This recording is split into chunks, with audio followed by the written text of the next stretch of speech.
Beb, bakit ang gwapo mo? Mahal, kailan mo ako pakasalan? Matagal ko nang iniintay ang sandaling ito. Mahal, may nagsabi sa akin marami ka raw babae. Siraan lang ako noon, alam mo naman loyal ako sa'yo. Lahat ng mga magagandang babae mapaibig ko dahil sa gayuman na ito.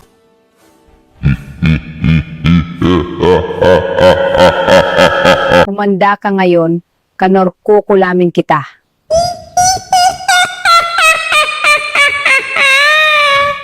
Siya ang dating asawa ni Mang Kanor. Isang manggagamot at mangkukulam na rin. Gagantihan kaya niya si Mang Kanor? At ano ang mangyayari kay Mang Kanor? Abangan sa ating ikalawang yugto dito lang sa ating RB Vlog.